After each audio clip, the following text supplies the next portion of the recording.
وہاں شاہ فیصل جیسا حشر ہوتا ہے. آپ ہسٹری سے واقف ہیں؟ یہ بات آپ کی درست ہے، لیکن اب اس بات کو 50-60 برس ہو گئے. اب دنیا بدل چکی ہے.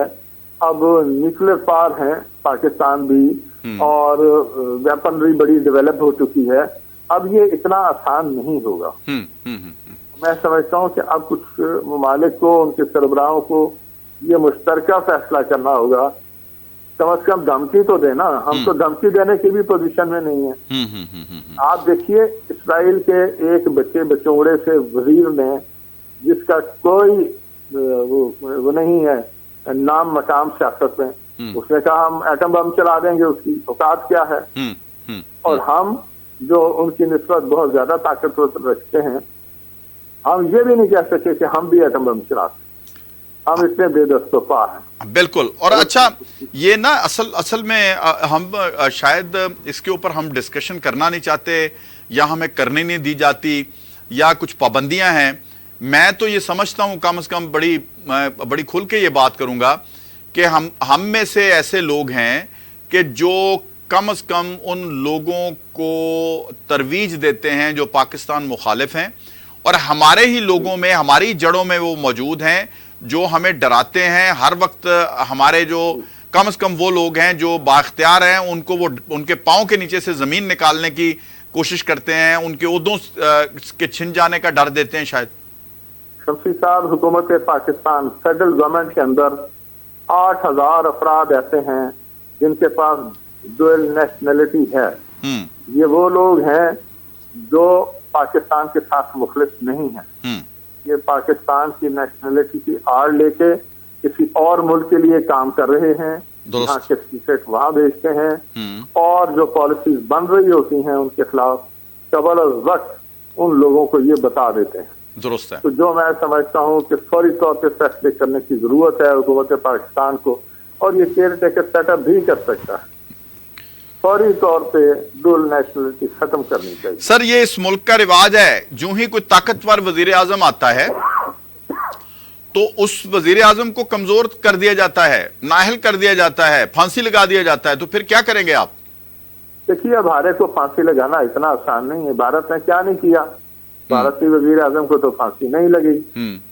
جہاں پہ ابھی نندن بھی آ گیا اور اس نے آ کے بمبارمنٹ بھی کر دی، اور پھر ہم نے کافی پلا کے اور اس کو گلوریفائی کر کے بھیج بھی دیا.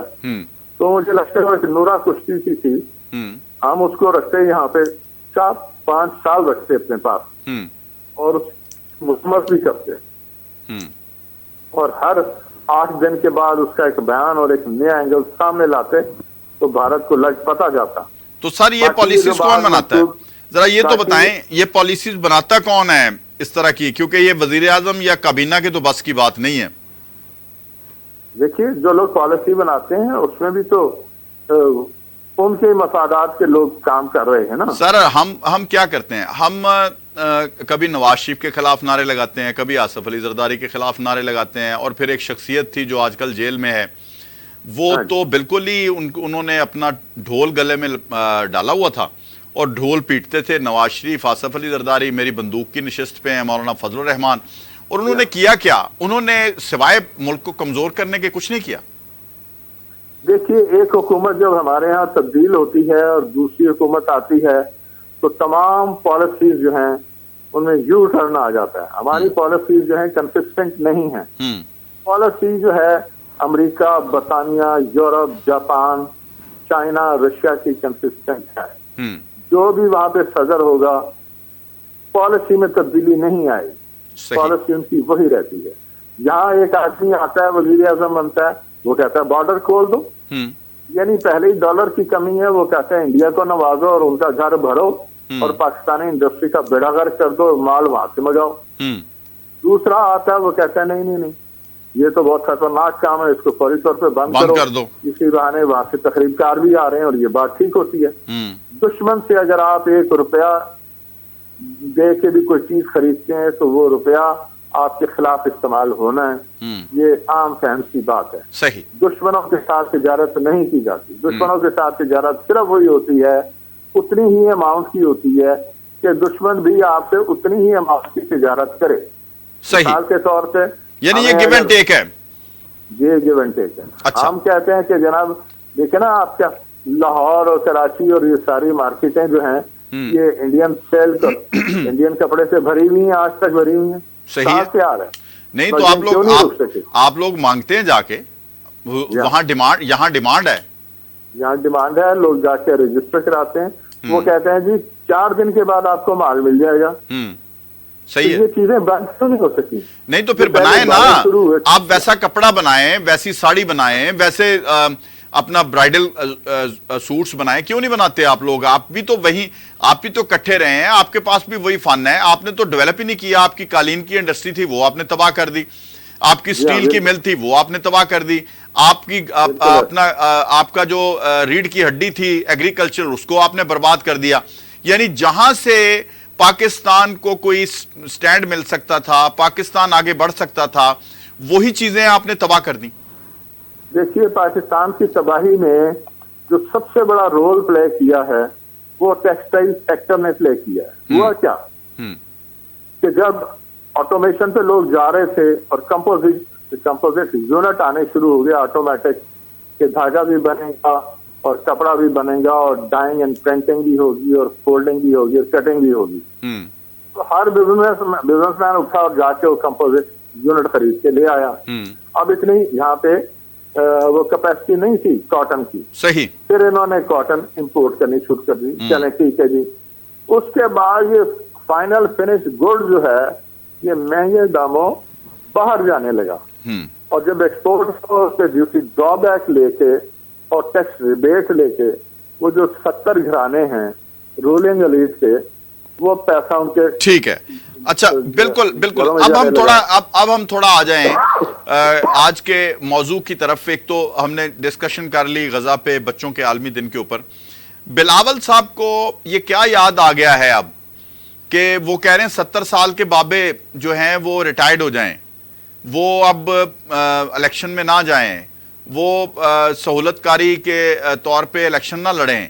تو یہ کیا چکر ہے؟ ان کے والد صاحب بھی جو ہیں ان کی ایج دیکھ لیں, ان کی پارٹی میں جو زیادہ تر نمائندہ لوگ ہیں وہ ایجڈ ہیں اور تقریباً 60-70 کے لگ بھگ ہیں جو مقبول ترین لیڈر ہیں پیپلز پارٹی میں. نیا مقبول ترین لیڈر تو پیدا نہیں ہوا پیپلز پارٹی میں. مجھے بتائیے کہ یہ کیا رویہ ہے ان کا, اور جبکہ دنیا کو آپ دیکھیں تو دنیا میں اس ایج کے سیاستدان کی اہمیت ہوتی ہے. دیکھیے بلاول صاحب نے جو کہا ہے میں سمجھتا ہوں درست کہا ہے. اچھا. انہوں نے نام تو 70 سال کے افراد کا لیا جس میں ان کے ابا بھی ہیں, لیکن روح سخن ان کا کسی اور طرف ہے. اس میں نواز شریف بھی ہیں, شہباز بھی ہیں, اور وہ یہ دیکھ رہے ہیں کہ اب نواز اور شہباز کے علاوہ اور نہیں وہ نہیں ہے جو اندر ہیں, وہ بھی ہیں. چودھری پرویز الہی نہیں ہے, شاہ محمود قریشی نہیں ہے, خورشید شاہ کیوں نہیں ہیں؟ دیکھیے ان سب کو ریٹائر کر کے گھر بھیج دینا چاہیے. اس ملک میں اگر بہتری لانی ہے اس سو کال جمہوریت کی وجہ سے. سر شرائی صاحب ضرور آپ بالکل بھیجیں گھر, اس میں کوئی نہیں. اگر کوئی قابل لوگ آتے ہیں تو آپ ضرور بھیجیں, قابل اگر لوگ آتے ہیں تو ضرور بھیجیں. ہم نے تو یہ تجربہ کر کے دیکھ لیا. ہم نے علی نواز عوان کے ہاتھوں, جو مراد سعید کے ہاتھوں, ہم نے جو وہ افریدی جو ہے اس کے ہاتھوں جو ہم نے تذلیل اٹھائی ہے, ہم نے جو علی امین گنڈا پور کے ہاتھوں جو تذلیل اٹھائی ہے اس ملک نے, تو یہ ہم افورڈ کر سکتے ہیں دوبارہ ایسے چہرے؟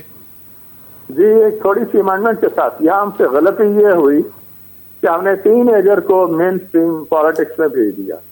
دیکھیے 40 سال کی عمر سے پہلے اس ملک میں پابندی ہونی چاہیے. کوئی شخص کسی عہدے کے لیے کنٹیسٹ نہیں کر سکتا.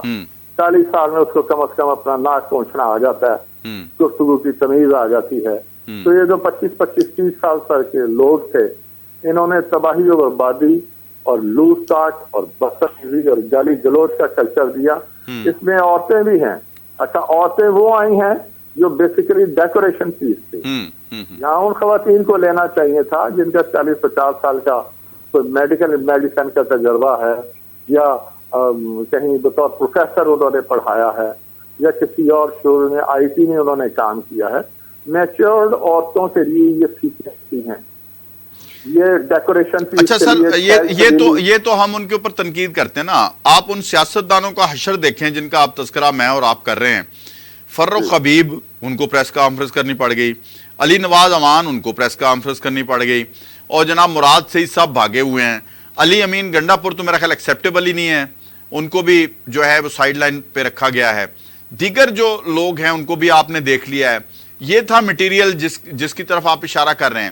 کم از کم جو مسلم لیگ نواز اور پیپلز پارٹی میں مٹیریل ہے وہ اس طرح کا نہیں ہے کہ سڑک کے اوپر. اچھا، ایک اور کلچر جو ہے، مجھے کل کی ایک ویڈیو میرے سامنے آ رہی ہے، کسی ایک، میں نام نہیں لوں گا، اس کی ابھی حقیقت میرے سامنے نہیں ہے، لیکن اس طرح کی ایک ویڈیو ہے کہ ایک شخصیت ہے جس کو کسی نام سے منسوب کیا جا رہا ہے اور وہاں بازار میں کچھ لوگ اس کو مار رہے ہیں، اور وہ بھی تقریباً کچھ 60-70 سال کی ایج کا شخص ہے، اور کہا جا رہا ہے یہ اپنی کمپین کرنے گیا تھا الیکشن کی، اس کو مار پڑی ہے. بھائی جرت کیا ہے کسی کی کہ کمپین کرنے والے، کیا اس ملک میں کوئی قانون نہیں ہے کہ جب قانون موجود ہے اگر اس نے کرپشن کی ہے تو قانون جانے وہ جانے. آپ لوگ مارنے والے ہوتے کون ہیں؟ یہ 9 مئی والے لوگ کہاں کس کو ماریں گے شرائع صاحب؟ سر، جب عدالتیں انصاف دینے میں ناکام رہیں گی تو لوگ اپنے ہاتھ میں انصاف لے لیں گے.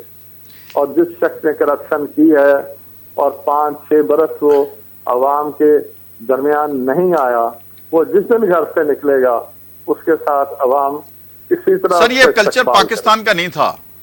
سر یہ کلچر پاکستان کا نہیں تھا شرائع صاحب. جی، لیکن اتنی لوٹ مار بھی نہیں تھی نا. نہیں، لوٹ مار تو شاید تھی بھی، ہمیشہ ہی تھی، لیکن یہ جو بدتمیزی کلچر تھا، یہ جو لوگوں کو لٹا کے مارنا، ان کو ننگا کر دینا، یہ کلچر نہیں تھا سر. اس کا کریڈٹ عمران خان صاحب کو آپ دے سکتے ہیں. ہاں، اور کریڈٹ ان کو ہی جاتا ہے کریڈٹ، لیکن اس کریڈٹ کا فائدہ پاکستان کو کیا ہوا؟ کوئی فائدہ نہیں ہوا، بہت نقصان ہوا. عمران خان کے حکم پہ لندن میں نواز شریف کے گھروں کے بعد بےہودہ گفتگو ہوتی، بس وہی کلچر ہے. وہ کلچر ہے. اور عمران خان صاحب اپنے اس یہودی جو سالہ صاحب تھے اس کی کمپین کے لیے گئے اور اس کے سامنے ایک مسلمان جو کینڈیڈیٹ تھا اس کے بارے میں کہا درست ہے کہ یہ تو دہشت گرد ہیں، بالکل تو آپ میرے سالے کو ووٹ دیں. تو آپ دیکھیں کہ جہاں ٹاپ رینکنگ لیڈرشپ کا رویہ یہ ہوگا تو اس کے فالوورز بھی اسی ٹائپ کے ہوں گے. عمران خان نے جو ایک ویپن انٹروڈیوس کیا ہے، وہ ویپن اب ان کی اپنی جو سیاسی گردن ہے وہ کاٹے گا. بہت بہت شکریہ جناب ناصر شرائع صاحب ہمارے ساتھ موجود تھے، اور یقیناً انہوں نے ہر حوالے سے جو ہے اپنی رائے بھی دی ہے، تجزیہ بھی پیش کیا ہے. اب آپ لوگوں نے سنا ہے، آپ کس حد تک مطمئن ہیں یہ فیصلہ تو آپ کریں گے، لیکن ہم جا رہے ہیں ایک بریک کے اوپر. بریک سے واپس آتے ہیں تو مزید انہی موضوعات کے اوپر گفتگو کریں گے. ہمارے ساتھ رہیے گا.